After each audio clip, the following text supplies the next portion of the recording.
Hello there. My name is Dana. I am a certified holistic nutrition consultant who specializes in helping busy overcome chronic fatigue, long haul fatigue, and burnout. Completely naturally, using mainly whole food, but my clients get such amazing success because we focus on the AAA or the Trinity of feminine energy healing, which is the nutrition, holistic nutrition, which means we need to be eating perfectly aligned foods for our bodies, with what it needs at each phase of the journey. And we need to consider lifestyle energetics, which is sleep, feminine energetics. So mindset work and really connecting in with our feminine intuition. Now, what does all this have to do with long haul? So, reading the studies and looking up the symptoms of long haul fatigue, what's going on now. I'm just going to be cautious of the words I say today because I don't want to get cut from this video. But looking at the studies and the research and hearing the stories and listening to the symptoms and everything that's been going on with people that have had or dealing with long haul, I look at my own history with pneumonia and never getting over the fatigue and then getting mono so bad 3 years later and getting diagnosed with chronic fatigue. My symptoms, everything I was experiencing were exactly the same as most of the long haulers. So I like to say I'm like one of the original long haulers of fatigue, and I have overcome it. So it's possible. It's definitely possible. Now, what's most likely happening is when I'm looking at the studies and I'm kind of doing a little bit of reading between the lines when it comes to the information that is put out there in the stories and the studies and the research and all that, is that this latest virus is pretty nasty. It's new and it does do some damage to the body for sure. And because it's new, our bodies just don't have a lot of antibodies or defenses set up to defend against it. Now, I'll talk a little bit why some people may experience more exhaustion than others in a second, but really just think about this as like an onslaught of an attack on your body. And so suddenly it's like, whoa, I've got to pick up my britches and start defending this. And so what is most likely, again, just I don't know everybody's story, but what is most likely happening based on the studies and the information that is shared is that why some people are so exhausted after catching this virus is that they were already in a state of dis-ease. So not diseased per se, but dis-ease, where there's an imbalance of some sort in the body. Now, the number one imbalance that the worse this is, the worse your symptoms are going to be no matter what, and the more prevalent you are to catch or contract or develop diseases, is inflammation, ongoing systemic underlying chronic inflammation.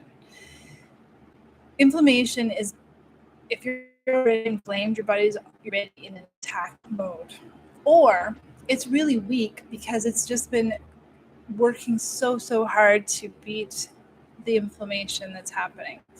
Now, the immune system, if it's not healthy and balanced and strong and resilient, it sits in one of two places. It's weak or it's overactive. And so both of those states will lead to your immune system already being in a state of not having the resources, not being able to produce the resources, etc.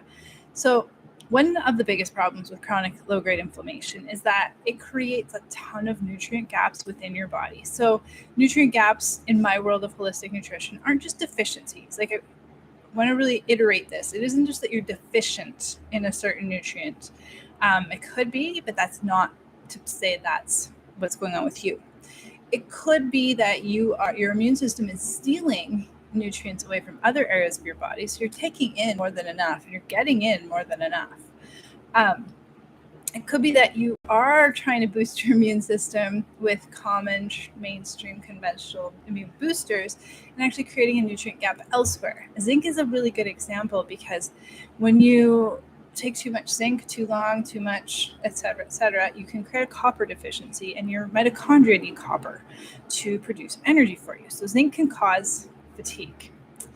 And you might just have a straight up energy drain where there's something in your body, for example, the digestive system, that's just not allowing the nutrients that you're taking in to be absorbed. So they're essentially getting flushed right out. So these are the 4 areas of nutrient status that I look at with each of my clients on a really deep personalized level, just to see exactly what is going on, what nutrients they are. It would show up usually as deficiency or excess with me, what they are dealing with, and then all the other symptoms and body system status, and put that all together to figure out what exactly their most perfectly aligned nutrition plan would be.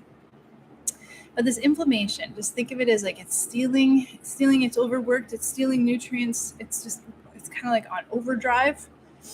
This is how autoimmunity can set in too, because your body's so inflamed, it's just trying to attack all these things, and it eventually just gets confused and starts attacking your own cells.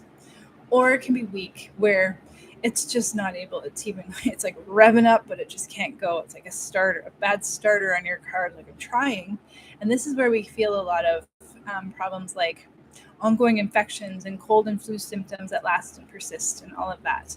And with inflammation, your body is going to be in a really extremely fatigued state.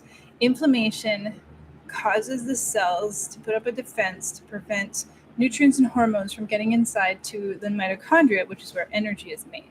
So it's like when you're inflamed, your cells are like, the cells are smart. They know that inflammation is a bad thing for them. It's going to harm them. It's going to kill them. It's going to create malformed cells, etc. So the cells put up, like, they send out the army, and they create a moat, and they put up all the soldiers, and they're all in their little spots around the castle, and they're not letting anything in, even the good stuff, which is why we get tired. So what's very interesting to me is that this inflammation and many of the symptoms that people are expressing with long haul fatigue, it's not just fatigue, but it's fatigue in this like deep, almost to your bone level, where it hurts. It's hard to walk upstairs. Even any bit of exertion, it's really difficult to get over. I remember with my own, just walking up a flight of stairs in my house, which was just one flight of stairs, was just so crushing. Going for a walk or trying to play with my friends was just so exhausting. And it's heavy. If you've got it, you know what I mean. It's hard to describe to someone that doesn't get it. But it's just this like heavy, like I can't even stand up. My muscles just want to give up. And then we can have headaches, recurring aches and pains. We can have digestive issues. Poor sleep. When you're exhausted, maybe you're either not waking up and feeling good, or you're so tired, but you go to sleep and it just feels like you're restless. You're having one of those fitful sleeps, or you have flat out, straight up insomnia. It could be, like I said, the sinus problems or recurring infections, cold and flu-like symptoms, or you catch a cold. Like it seems like you're always sick. And another really good indicator of inflammation is just your inability to handle stress. You're kind of, without no judgment, because it's not your fault, but you're kind of like tipped in the negative emotion side of the spectrum, where you're angry or irritable. Every little thing just makes you you feel grouchy. You're so exhausted and your brain's so foggy that the littlest thing just kind of makes you snap. Versus when you're feeling really good, you're more in that like happy, calm, in control state of the emotions. So what's really interesting about all of these symptoms, now back to that, is that they are aligned with what an activated Epstein Barr virus situation looks and feels like. So Epstein Barr is a stealth infection that does exist in 90 to 95% of the population.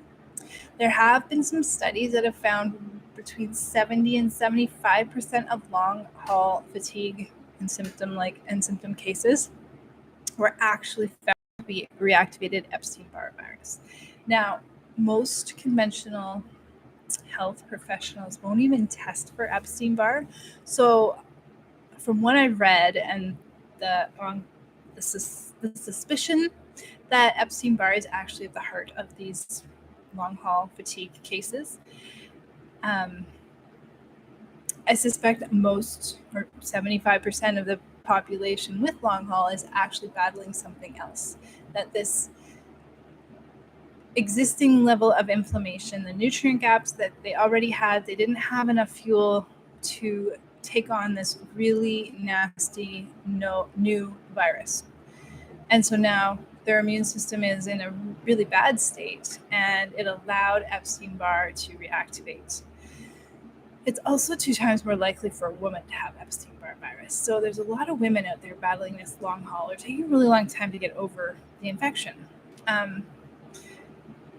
The difference is, like, when we are sick, like when we catch a cold or flu or a virus, we generally know that that's happening because we get very acute symptoms. Stuffy nose, headache, really extreme fatigue just hits you, maybe aches and pains, chills, all those things, right? So you know that you've caught something. But then when the body clears that first initial viral load, and you still are battling fatigue later, it's really easy to just say, oh, it must be virus. It's just hanging around. And there's no indication that this isn't the case. There's just a lot of indication that what's actually happened is the weaker of the immune systems in people have allowed for Epstein-Barr to reactivate. So that's how Epstein-Barr is activated or reactivated. You always have it, but generally first it's a viral attack like mono, maybe in my case pneumonia, that is just so hard on the body's just so not prepared to take on that viral load that it sends all of its resources to fight off this acute active infection, leaving this lovely little stealthy infection that's sitting there all this time now with no defenses against it. And now it's like, oh, party time, look at me, I can go. And it starts moving throughout the body. And when something that's, I think this is fairly unique to Epstein-Barr, at least from what I've read, the C virus damages cells. So that's why there's so much inflammation from it. Whereas Epstein-Barr hijacks, just kind of morphs and takes them over, like, whoop, you're mine. And now I'm another Epstein-Barr virus cell. So this is the connection that I suspect is happening, especially when I start to look at some of the phenotypes, not prototypes, the phenotypes where they've started to categorize people with long haul into people who are just extremely inflamed. They have really high, this one inflammatory marker. Sure. That can also be an indication that you have Epstein-Barr especially if they're not testing for it. Clotting. Clotting is more on the C virus side of things for sure, but there are some cardiovascular risks with Epstein-Barr. Mast cell activation syndrome, where suddenly your body's like produces this abundance of histamine to help bring down inflammation, and it's gone haywire. And now your mast cells are producing more and more inflammatory markers and histamine, and your body can't clear it. So this creates a lot of exhaustion, fatigue, and pains, and what have you. And then autoimmune. What's fascinating in a sciencey way is that after you have the C virus, many people's autoimmune disorders that were in remission and previously in remission for years are suddenly turned back on, which is something that is akin to an Epstein Barr virus, because remember, it hijacks the cells. It causes a lot of inflammation. It confuses your immune system to the point where, it starts to go around and just attack everything. Chronic fatigue syndrome, which is kind of a phenotype of Epstein Barr, is considered an autoimmune disorder. Other problems are reactivation of other infections like herpes and zoster, shingles, and that is very synonymous with an active or reactivated Epstein Barr virus. So the other really interesting part about Epstein Barr virus is that it's never really a very acute set of symptoms. It's more like generalized fatigue and malaise and aches and pains, and like it's just, when you get a stuffy nose, you know it. Whereas with Epstein Barr, it's like exhaustion, and you do get it comes and it goes. You get a sore throat and then you don't. Your lymph nodes are swollen, but you don't feel bad. It's just all these little things that just add up, and the fatigue is really, really bad. So it's kind of, with long haul, what is it? Is it strictly a C virus? Keep it in the bubble, that's all it is? Or could it be related to just that level of immunity in the body's defense is just being down? We're not ready for something so new and nasty that has now, you cleared it, but now the legacy effects have allowed for Epstein Barr virus to reactivate.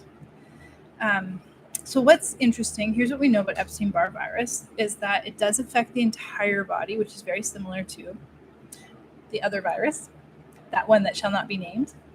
Like I said, Epstein Barr virus hijacks healthy cells to replicate and move on. We're not really sure if the other one does this, but there's some interesting parallels in some of the stories and studies and findings. The immune system is activated to try to get rid of Epstein Barr cells, but due to its stealthy nature, the immune system ends up attacking its own body cells. This is the autoimmunity side of it. And now, Western medicine, if you are lucky enough and can convince your doctor to get an Epstein Barr virus test, make sure it's the right one, the early antigen test. But most Western medicine is just going to say this is nuts, or they'll tell you there's no cure or treatment for Epstein Barr, which is true from the medical perspective. But there are multiple case studies of complete remission of Epstein Barr symptoms using nutrition and the right nutraceuticals alongside that trinity of feminine healing. That is really all those parts, they're so important. And it might sound complicated right now, but it's really not. Once you get the nutrition figured out and implemented and working for you, the rest just sort of fall into place, because you're just in this beautiful place to want to stay motivated. You are curious. It's not a diet working with a holistic nutritionist. It's an experience, and it's an adventure. It's really understanding your own body and what food does to you on either a good or a bad scale or in between. And it's really fascinating to find out what your body needs and what your body thrives on, because a lot of times the foods that you will read about on Google or hear about in a magazine or from a wellness professional that are supposed to be, have traditionally been marketed as these are really healthy, sometimes they're really not for you, depending on the person. And so when you work with a holistic nutritionist like me, and you get to dive into what actually is going on inside your own body, and then choose the foods and the nutrients that help you thrive, it's purely an amazing experience. Like I said, it's an experience. It's definitely not just a diet. I do have meal plans for my clients, but they're just there as reference for those that like to follow a meal plan. Otherwise, really, it's all about finding the foods that you love and making delicious meals to keep you on track and energize you so that you can feel your best. Now, so back to the question, are we actually battling an ongoing viral infection? Or are we now actually battling a stealth infection that's been reactivated due to a poor immune system function? And there is definitely going to be other health imbalances happening here. If your immune system isn't able to keep up with what it's exposed to, then it does need some support. I don't recommend boosting because most people are already in an overactive state. And if you boost, you just create more inflammation and more oxidative stress and potentially push your body into a state of autoimmunity or risk for autoimmunity. Now, what we also need to keep in mind when we're looking at long haul fatigue is not just is it a long haul fatigue or is it Epstein Barr fatigue, and do we attack it or do we address it differently? So the answer is it's not really that different, but you do need to keep the Epstein Barr virus attack in mind because it is influenced by so many different factors. So some of the factors that can cause a reactivation, and the more of these that are going on, of course, the higher the risk, are a poor diet, like the standard American diet, or the wrong diet for you. That's where this personalized nutrition, learning what your body needs to thrive, why it's so key to work with a holistic nutritionist and not just any generalized nutritionist. You need to know what your body needs because, there, like I mentioned, there's a lot of healthy foods out there that just are not actually very great for us, especially women with chronic fatigue or burnout or long haul fatigue. For example, there's a lot of people out there that little nutritionists that promote eating gluten-free oats for breakfast. Now, oats should be by their very nature gluten-free, so it's not really necessary to claim that they're gluten-free.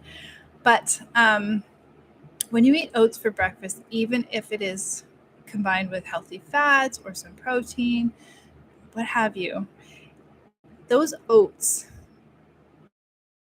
are, at least with my clients and my experience working with women who do have Epstein Barr and who are battling adrenal fatigue and long haul, those oats increase inflammation in their body. And then that basically puts a block up for energy production throughout the day. It's not, at this point, it's not really related to insulin imbalances for these women. It's more the fact that oats, like all grains, especially grains grown and produced and sold in North America, they're very pro-inflammatory for almost like all my clients have struggled with oats. So it's something that, well, marketed as very healthy, and it does have some very, very amazing health benefits for you. It's just not the right food for you if you are battling chronic fatigue. Once you get over it, it's something to try and test out. But for now, when you're so exhausted, I would stay far, far away from oats and other grains if you can, even brown rice. Other factors that worsen viral symptoms and your ability to get over it are things like poor sleep, whether you sleep too much, sleep too little, have an erratic schedule. Maybe you have already had a current activated stealth infection, or you already know you're battling a lot of inflammation. Stress. If you've got a lot of stress going on, the stress load, your ability to bounce back from stress, this is really important. People who work through a boom bust or push through the fatigue kind of state and then kind of crash on the weekends or crash at night. People who are doing too much, doing it all, trying to like keep up with the Joneses or whatever, caregivers of others and not themselves, these people are going to have a much higher level of inflammation. Exercise can cause a lot of inflammation, either doing too much, too little, the wrong type, too intense, all these things. So that's why exercise is one of the key factors in my energy rejuvenation experience. Toxins, of course. A lot of the times it's actually toxicity that the body is creating and or your body's inability to clear them. Not the liver's ability to neutralize them, but your body's ability to get rid of them. That's often neglected in detoxification programs. Our mindset, our beliefs, how we think about the world, if we're more into the feminine or if we're more on the masculine energetics, a lot of the time this can create inflammation. Depends on the person, of course. Hormonal imbalances like blood sugar irregularities or thyroid problems, estrogen dominance. And of course, finally, we can't move on without speaking about supplements. Supplements done incorrectly. And there's so many ways to do supplements incorrectly. If you've been trying to boost your immune system, if you've been trying to self-medicate with supplements, if you buy them off Amazon, if you take formulas, like there's so many different problems with supplements out there that they are causing more inflammation than they are causing good changes in the body. Which is why we really do have to look at you as a whole person. Your symptoms are just a piece of your story, and they all need to be taken into account so that we can understand your whole story. Your body's really smart too. It's going to be sending you signs and signals and symptoms and messages, like cravings are a great example, on what it needs to heal and thrive. And a lot of the times we've been taught to ignore those messages, or they've been vilified as wrong. So we really need to take a step back and look at you as a whole person.